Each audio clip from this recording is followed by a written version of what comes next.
Did you hear about our new sponsor, Learn It? One of the best ways to support your team is by investing in their growth through practical learning experiences. And that's exactly what Learn It delivers.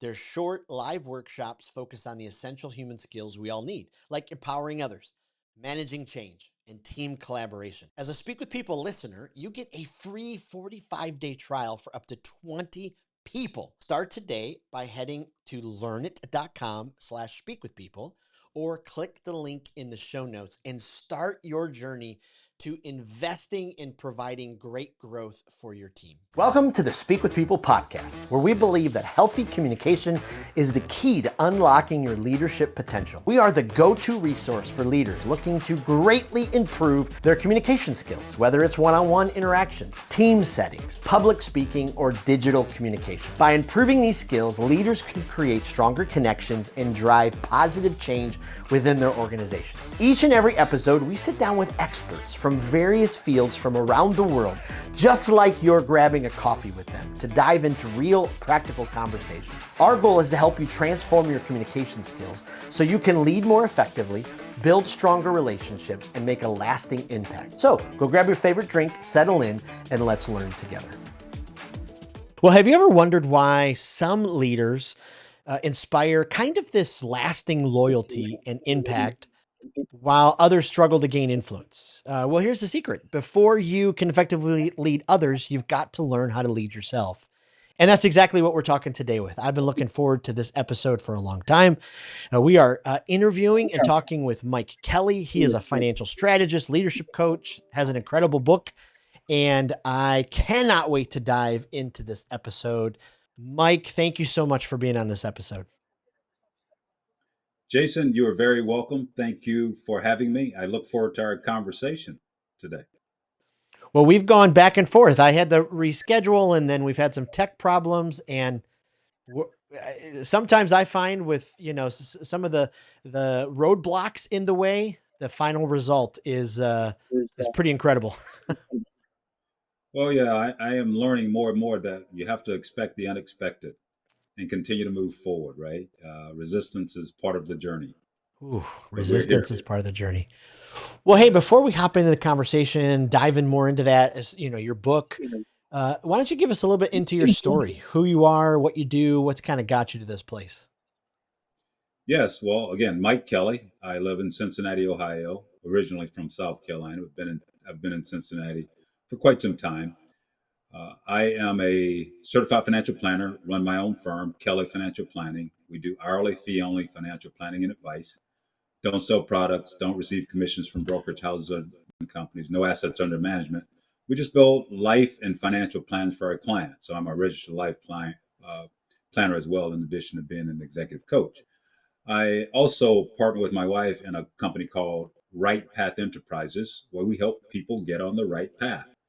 We've helped people really figure out where the gaps are, where they're struggling, and we help them be better leaders of themselves and other people. We do that by providing consulting if needed for companies, executive coaching, and some leadership development training if that is needed. My wife focuses more on the education market, and I focus on nonprofits and businesses. How did I get to this point? Well, I got to this point by, I guess I'd say, pain. I worked for Michelin, French-owned tire company, for a number of years and had a great career. Got experience in marketing, sales, finance, HR. Had an opportunity to do a little bit of project work in Europe. Love the company, great company, but I was working too much and I wasn't leading myself well. I still had quote unquote success, but I had not stopped and looked in the mirror. And that led to me hitting a wall, which we can certainly talk more about that. But hitting that wall was the thing that led me on a journey of growth, change, and even more impact. Wow. Wow.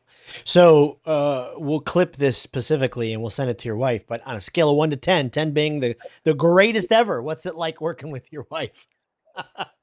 It's wonderful because we have our own gifts, right? And we have our Mhm. soft spots. So being able to be, I think for both of us, be patient and support each other as we're able, but also something that is so important for all leaders is to provide feedback to each other, Wow. positive reinforcement where there are things that need to be changed, constructive or constructional, what would I call it? The constructive feedback. to Yep. help us grow. So it's a journey. It's a work in progress, but we've been married now for over 30 years. So there are some things we figured out, but we still got so much more to learn. And working together allows us to do that. Isn't that the truth? Like you're like it'll be 28 for us in May, and I'm like, what do we know about marriage? I feel like we have so much more to learn. Congratulations on 28 years, Jason. That's Thank great. you.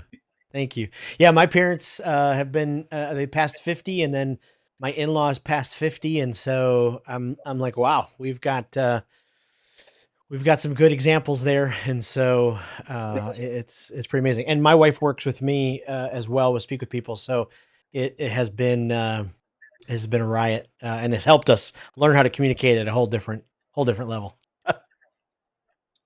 Well, Communication. It's all about communication.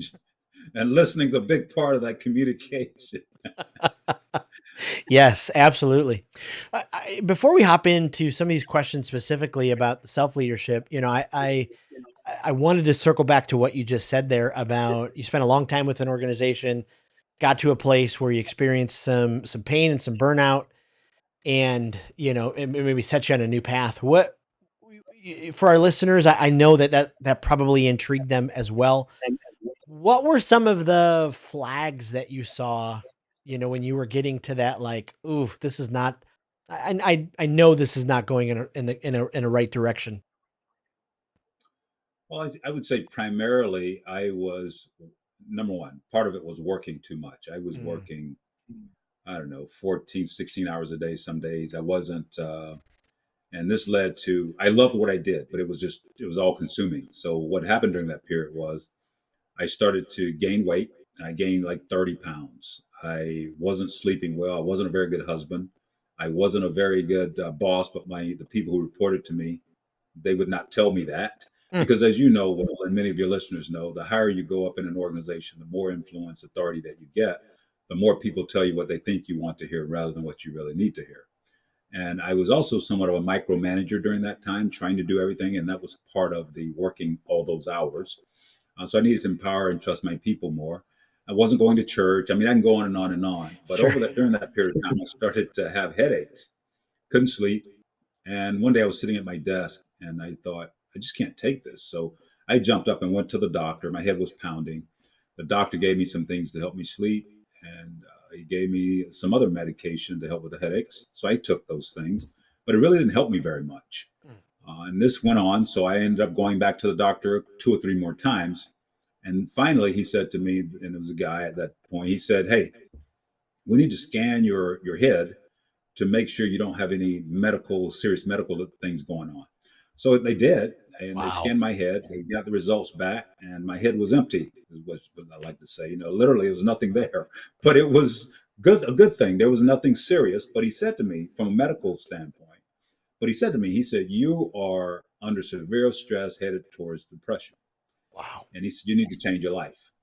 And that was interesting feedback because I was a relatively young guy at that point in time, had a lot of great opportunities, was getting promoted, and I thought, former athlete in college, and I thought, wow, this can't be true. But anyway, I went back, talked to my wife, and she said to me, yes, there's some things you can do better as a husband. I actually talked to her. I had an exercise physiologist who reported to me. Wonderful, wonderful person. So she took a look at things and she said, Mike, yes, you are overweight. We got on the scale and all that. I had a nurse practitioner reporting to me during that time as well. Same type of feedback. Listen to the doctor. And then I had a couple of accountability partners who I spent some time with and sort of shared what was going on. And they were like, hey, they encouraged me. But that led to me stopping, looking in the mirror, and getting a feel for where I really was at that point in time. And after I did that and was willing to accept what I learned and do something about it, the change in my life started. And that started with getting a vision of what I wanted my life to be like, and then getting clear on what my purpose was, Wow. and getting clear too on my priorities. And we all have priorities: faith, family, fitness, finances, fun, firm, friends. You can call them a lot of different things, but what's most important to me after determining how I was doing in those areas? What's most important to me? One through, say, seven, if we use the seven F's. And then if I say that my faith or my family is most important, if I look at my calendar, does it reflect that? At that point in time, it didn't. So I had to change, and that led to some shifts in goals and that sort of thing, which was very, very helpful. And also coming up with a personal mission statement, which I found to be that compass that I constantly went back to after that point in time to help make sure that I was on the right path. Phew. Well, you just kind of given us a master class right there in self leadership, because I mean, so much of self leadership is kind of the foundation of great leadership, and so kind of walk us through why we have to pour. And I know you kind of gave us a good setup to that, but why is it so important to pour into our own leadership first, because that will in turn help us to lead others.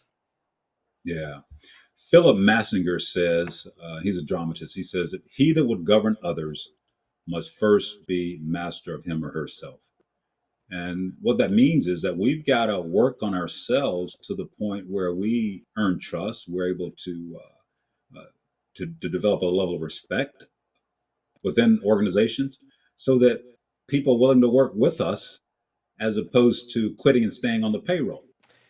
So to do Oh, that, level of humility is important in order to even be open to getting feedback and creating a culture where people feel comfortable being honest with you. There's a guy I worked with. I was on a board with him, and he worked. He was COO at a big company, international company, and he got promoted through the ranks. And he said to me one day, he said, "Mike, the higher I've gone in this organization, the more people tell me what they think I want to hear, rather than what I really need to hear." He said, "I value people who are willing to help me," and he said, "I have to work really hard to create a culture and environment where they're willing to do that." And that is true of all of us. So I feel like getting feedback is a place where all of this begins. We all come to the table with our own conditioning, and a lot of that's based on what we've seen in our family, maybe, or other workplaces, school, friends, or wherever, and we develop these habits. And a lot of times we're not even aware of them. So becoming aware of our habits is a great place to begin. Then developing some type of plan to take steps to change in those areas where we need to change.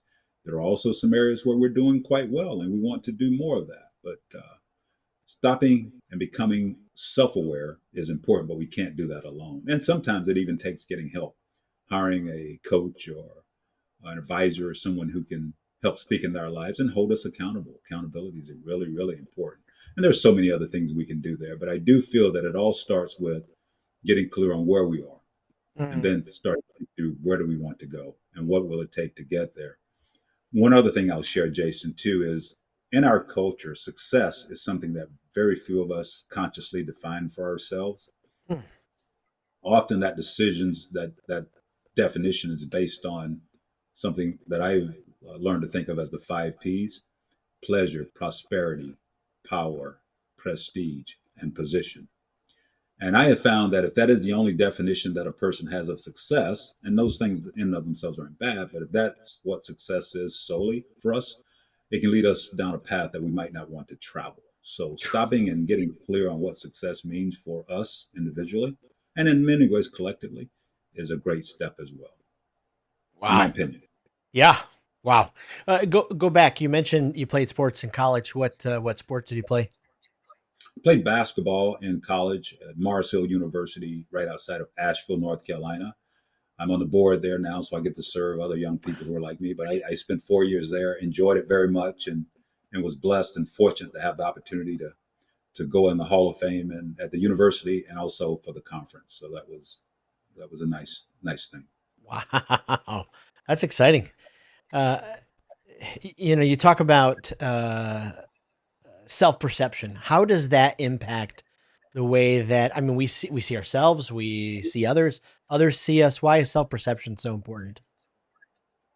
Well, I feel that self perception is important because what you see is what you will be. We've all heard that, right? What I see, my attitude drives my behavior drives my results. If my attitude is an attitude of self doubt, superiority, whatever it might be, if that's my attitude, then more times than not, it's going to be reflected in the way that I behave, the way I relate to other people, the way I carry myself.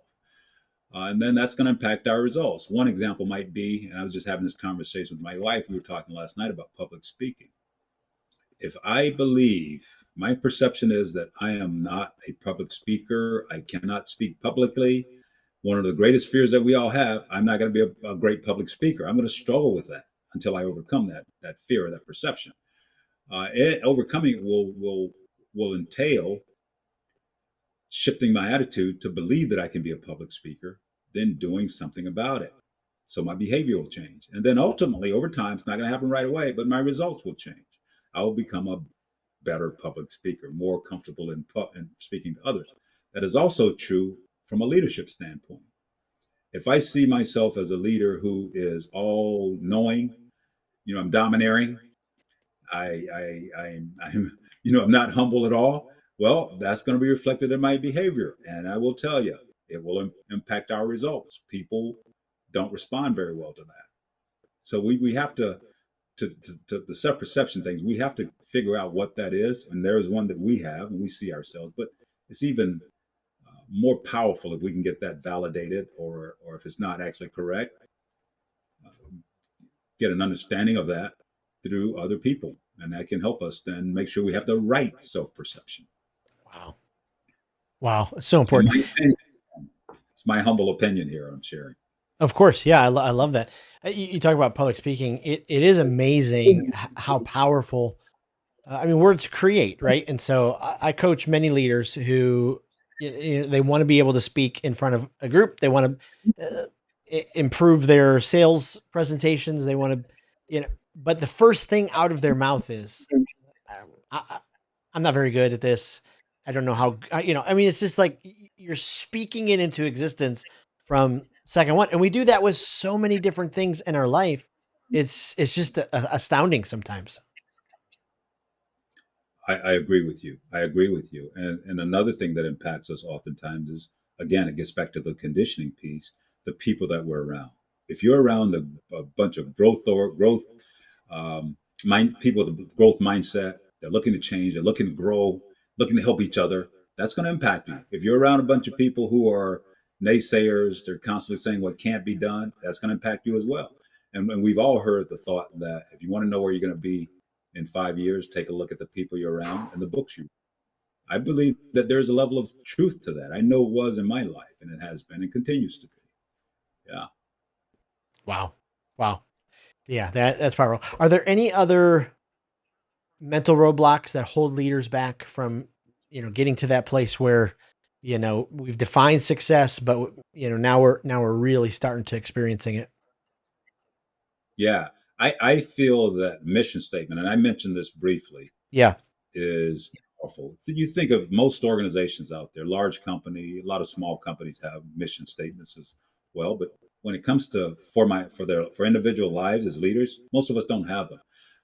When I get the opportunity to speak, I like to ask the question: how many, to people in the audience, how many of your companies have a mission statement that's publicized, that is communicated frequently to people in the organization? So I Yep. get a lot of hands that will go up. Then I'll ask the question: how many of you in the room have a personal mission statement for your life? It is consistently around 3%. And then I ask the question: what's wrong with that picture?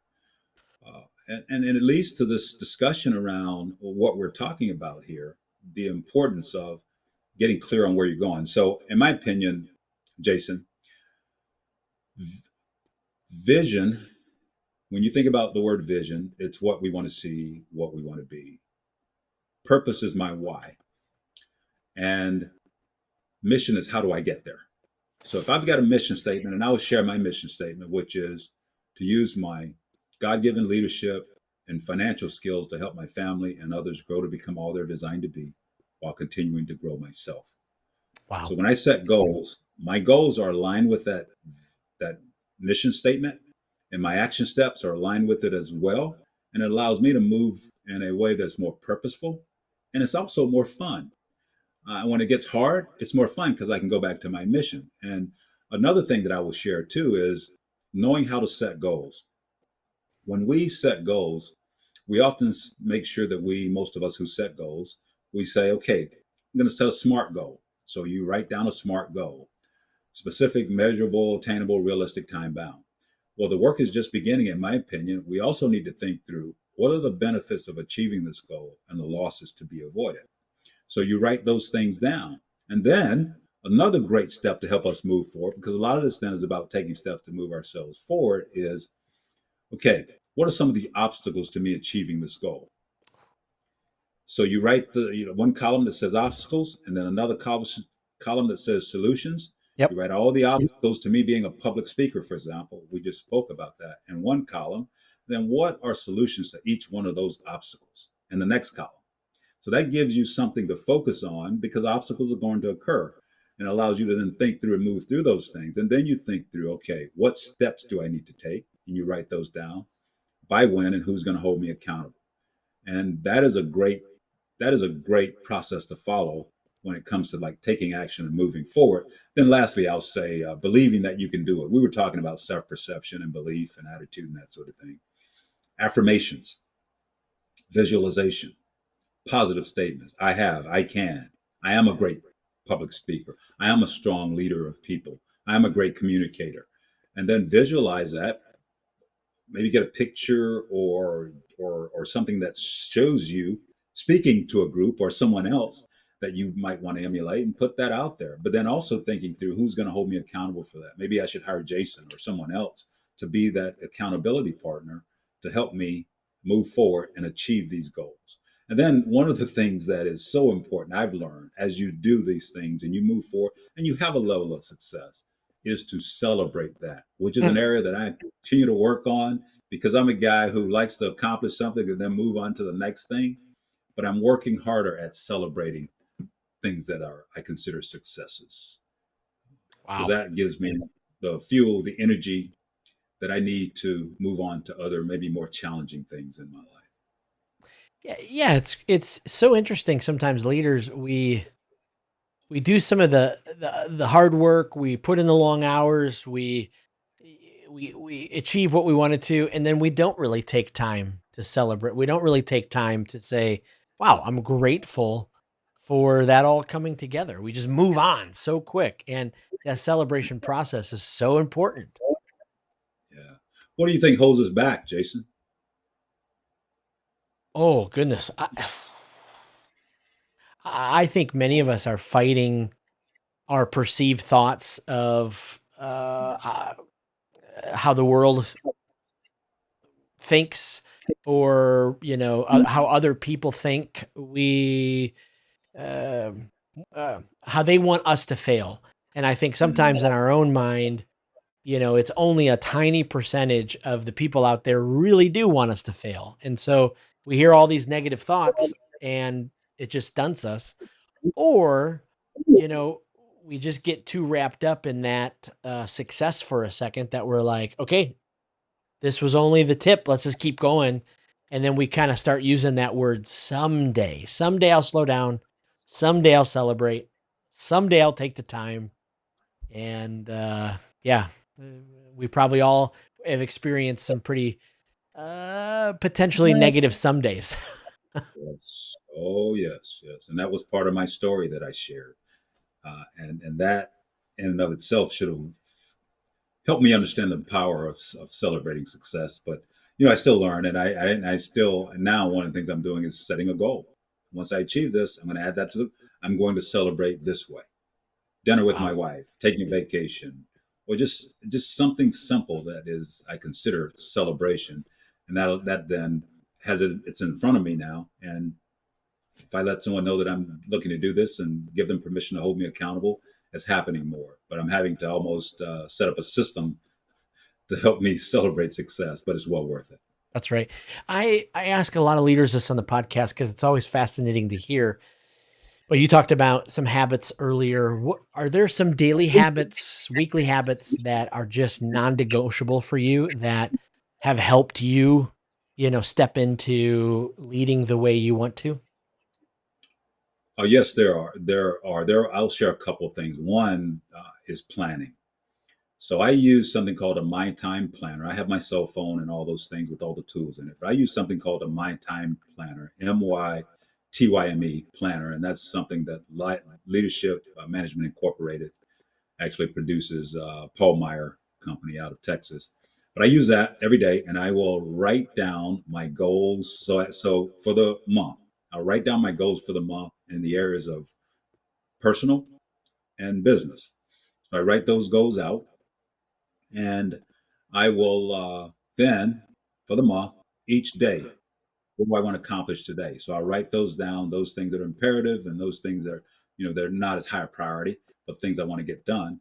And I'm able to then keep those in the front of in my face so that as I'm going through the day, I can see how I'm moving forward. What am I accomplishing? So that's one thing I do. At the end of the day, then I'll Mm. plan for the next.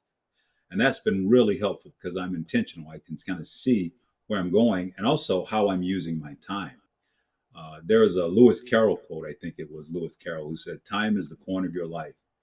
It's the only coin that you have, and only you can determine how it will be spent. Be careful lest other people spend it for you." So, being intentional about our time, we can get more money if we work hard enough, but we can't get more time because we're going to be here a certain amount of time, and we as mortals expire. So, we want to maximize that. So, that's one thing, planning. The other thing I would say that is helpful to me is having some time at the beginning of each day that I call quiet time, a time of contemplation, time of maybe prayer, Bible study, meditation, and then taking a look at my day. What do I want to accomplish today? That is something that's been extremely helpful to me. And that's something that I do as consistently as I possibly can, because when I start the day that way, most of my days end up being fulfilling. Wow. Isn't it amazing? You think that slowing down to start your day would actually impede your progress, but it actually ends up, helping you succeed at a different level. I agree. And I also think that when we think about that, because that's time as well, investing time as opposed to spending it. Ooh. What is the return on time invested? I hear people say from time to time that they don't read. Yeah, I don't read. I don't have time to read. I don't have time to read. Well, in my opinion, you don't have time not to. We got to read. Leaders are readers, right? We've heard that quote, leaders are readers. And if you just read one page a day over the course of 365 days, you'll have read a few books, depending upon the length of the books. But making sure you carve out time, putting it in your calendar. Things that are important to us should be in our calendar. And we should be able to focus on those things in a way and invest in those things in a way that gives us a return. If I want to lose weight and I don't make the investment in losing weight, doing the things that I need to, it's highly unlikely that I'm going to lose weight or I'm going to get healthy. And that's true with investing my money. If I'm not consistent in investing my money with a long term focus, using a telescope more often than a microscope, have no vision, then it's highly unlikely that I'm going to be able to generate anything of value when it comes to long term savings and maybe building wealth. And most advisors who primarily, from what I understand, is your audience, they understand that. But again, that's true in all areas of life. Invest time rather than spending it. So good. So good. When it comes to your own personal health, it's interesting. I think sometimes people in sales, financial advisors, people who work with clients, we get so busy, just like your story, we've all kind of had gained weight and we've, had different seasons where we've put emphasis on that. It's amazing how our clients can feel that, whether it's physical, emotional, mental, spiritual, whatever, whatever health it is. If we're out of sync as we're trying to meet with clients, present ideas, boy, they can really feel that. Maybe speak to our audience for a second just about, your own journey about, making sure that you invest in yourself and making sure you're healthy. Yeah. Working for Macy's, I'll go back to my last corporate job with Macy's. I had a chance to lead about 125 people spread out across the country. I had a chance to create the department and with a few other people and then lead that department. And one of the things I shared with the team, and when I first said this, they didn't really get it. And they were shocked actually that I said it. But Jim Rohn has a quote: work harder on yourself than you do on your job. He says, if you work hard on your job, you're going to earn a living. You work hard on yourself, you earn a fortune.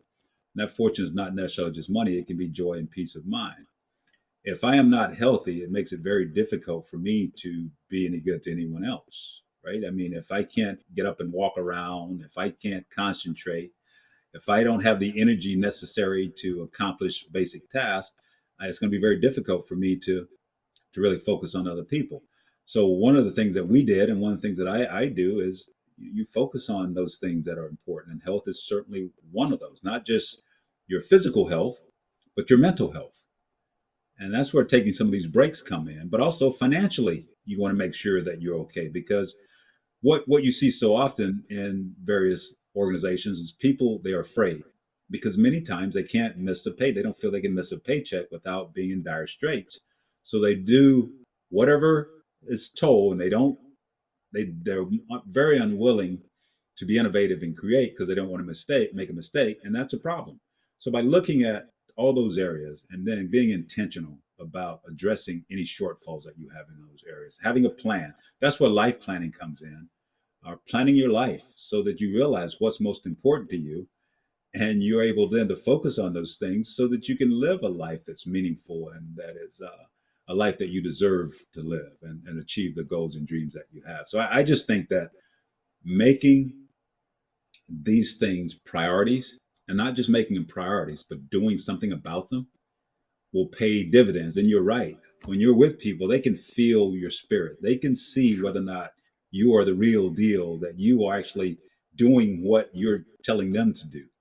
Um, we are the model in many respects. And if we're not, if we're making mistakes, if we're struggling with something, I have found that humility in saying, this is an area where I'm struggling, builds trust. Boy, that's so powerful. I'm sure you could probably tell us so many stories about meeting one on one with clients or helping them with their financial plan where, you've seen in them maybe the seasons where, they're in a deficit and trying to figure out, how to climb out because those things happen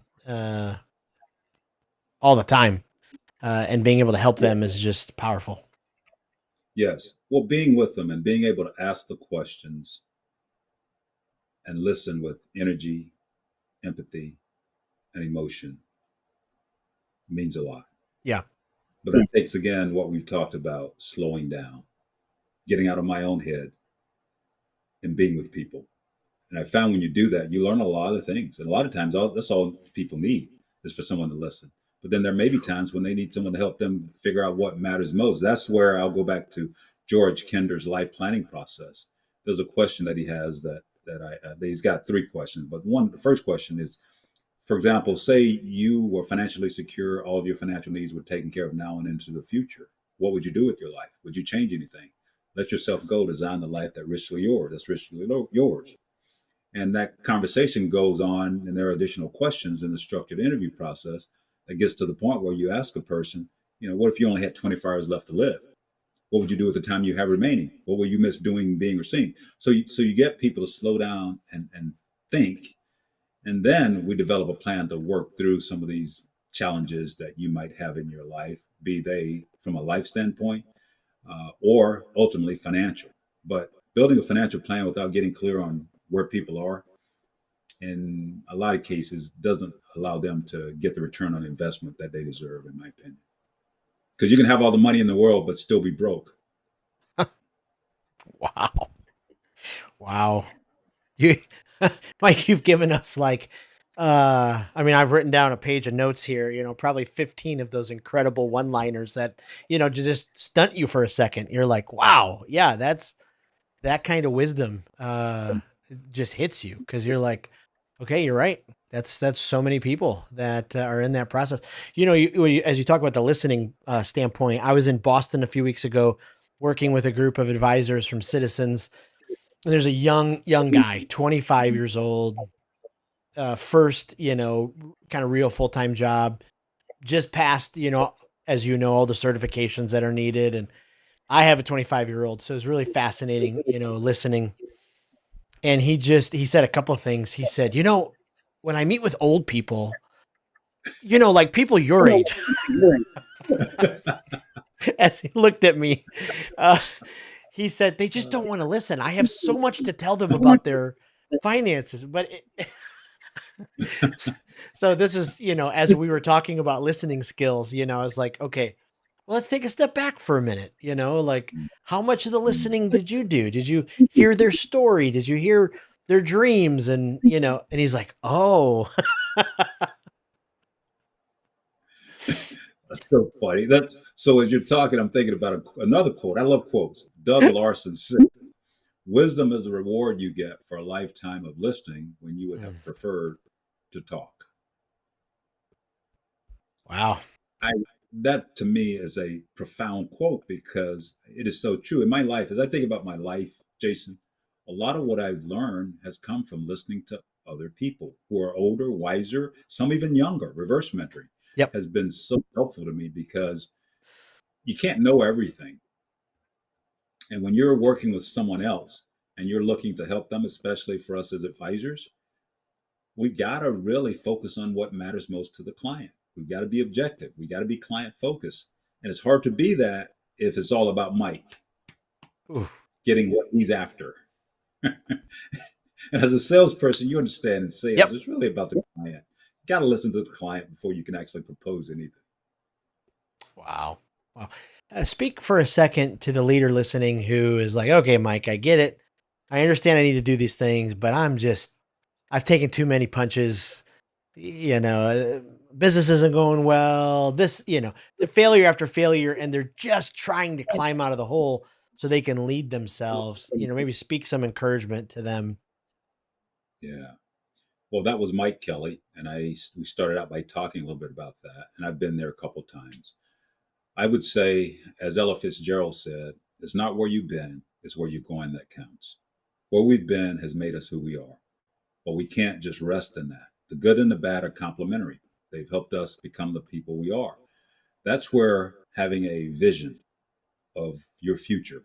Say you're 100 years old, you're looking back over your life. What do you want to see at that point? Get that picture in your mind. Begin painting it today and take some of the steps that we talked about. What's my purpose? What is my why? What do I want to accomplish on this earth? What gifts do I have that are unique to me and that no one else has that I can use to help serve the world and other people? When we start with a service mindset, it takes the attention off of us and allows us to be of value to others. And at the end of the day, no matter what you're doing, if you're not of value to someone else, especially in business, it's not going to work out very well. So once we get that, that can help us on the road to designing to clearing our purpose. But then, what are some of the priorities in my life, and how am I living aligned with those things, and what steps do I need to take to move me forward? But if you don't have a mission statement, if you haven't defined success for yourself, because a lot of these things occur because we're not clear on what success really means, and we're living on someone else's terms. If you haven't defined success for yourself, I would say start there, and then once you do that, get clear on mission. Wow. Wow. And if you need help, reach out to someone. Don't hesitate to invest in professional support. Every dollar that you spend will come back to you many times over because you'll be a different person. And there's something to be said for that. So I would encourage anyone to hire a coach, an advisor, financial advisor, life plan. Hire someone who can help you on this journey. Very, very difficult to succeed at anything alone. Oh, boy. That's powerful and a great spot to kind of cap off the conversation with so much wisdom. Before we do kind of move on, I want to ask you a couple rapid fire questions because I love speaking with other leaders who are readers and are always looking out for resources. We have this communication library that our listeners can access at speakpeople.com/skills library. But we ask all of our guests 3 questions because we want to just fill it with, different resources they can kind of be inspired with.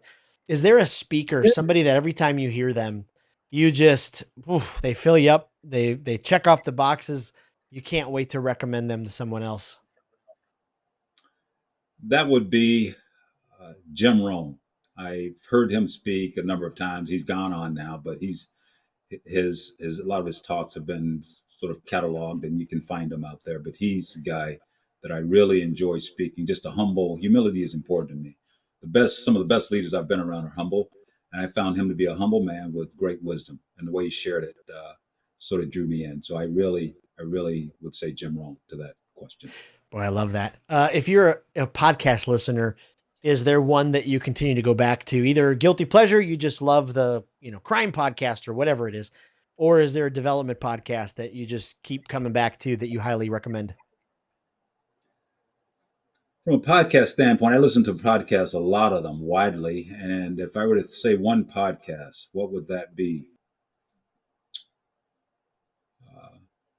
That's a difficult one because I mean there are so many. Quick Brain is one, and it's an easy one. It's called Quick Brain, and it's by a guy who had a pretty serious car accident, and he lost his ability to really recall things, and he really had to work hard on his memory and his brain. And he has a show called Quick Brain, and a lot of his episodes too are about overcoming some of these limiting thoughts that we have in our minds. And I think that's a good one. 15, 20-minute quick bites that he I love throws it. out.